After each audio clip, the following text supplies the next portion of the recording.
Osa and Mats set out for their old home on the heath.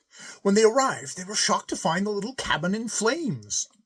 They went to the parsonage, and there they learned that a railroad workman had seen their father at Malmberget, far up in Lapland. He had been working in a mine, and possibly was still there.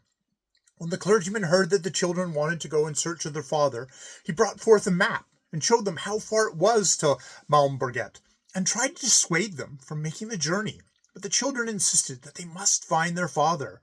He had left home believing something that was not true. They must find him and tell him that it was all a mistake.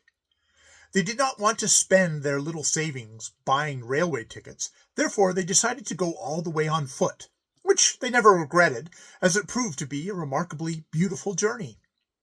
Before they were out of Smallland, they stopped at a farmhouse to buy food. The housewife was a kind, motherly soul who took an interest in the children. She asked them who they were and where they came from, and they told her their story. "Dear, dear, dear," she interpolated time and again when they were speaking.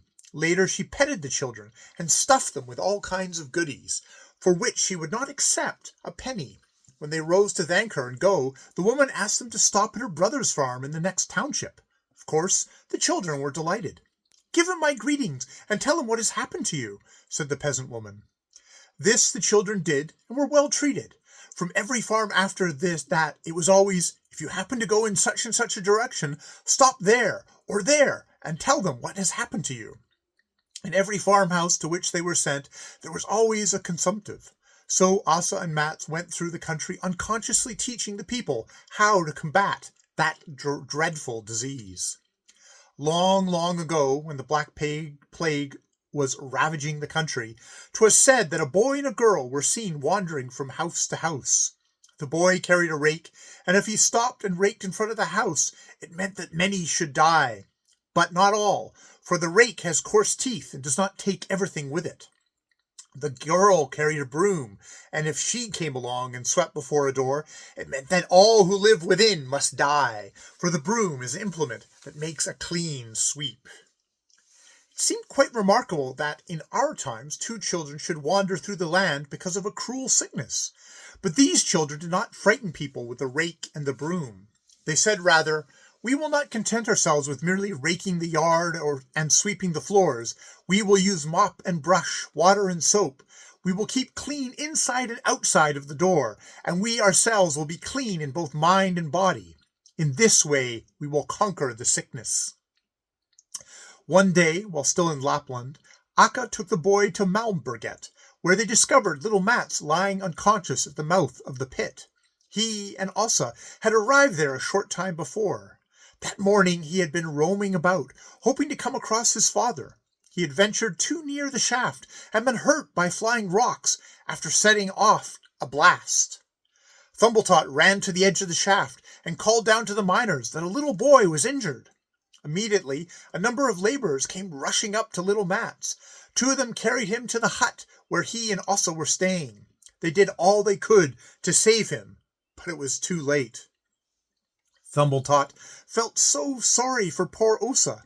He wanted to go and help and comfort her, but he knew that if he were to go to her now, he would only frighten her, such as he was. The night after the burial of little Mats, Osa straightway shut herself in her hut. She sat alone recalling, one after another, things her brother had said and done. There was so much to think about that she did not go straight to bed, but sat up most of the night. The more she thought of her brother, the more she realized how hard it would be to live without him. At last she dropped her head on the table and wept. "What shall I do now that little Mats is gone?" she sobbed. It was far along towards morning, and Osa, spent by the strain of her hard day, finally fell asleep. She dreamed that little Mats softly opened the door and stepped into the room.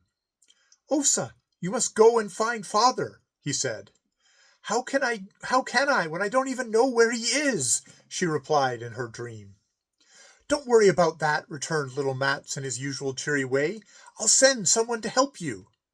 Just as Osa, the goose girl, dreamed that little Mats had said this, there was a knock at the door.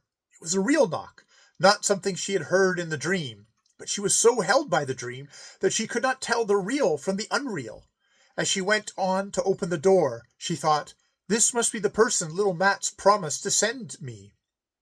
She was right, for it was Thimbletoft come to talk to her about her father. When he saw that she was not afraid of him, he told her in a few words where her father was and how to reach him. While he was speaking, Osa, the goose girl, gradually regained consciousness. When he had finished, she was wide awake. Then she was so terrified at the thought of talking with an elf that she could not say thank you or anything else, but quickly shut the door. As she did that, she thought that she saw an expression of pain flash across the elf's face, but she could not help what she did, for she was beside herself with fright. She crept into bed as quickly as she could and drew the covers over her head. Although she was afraid of the elf, she had a feeling that he meant well by her. So the next day she made haste to do as he had told her.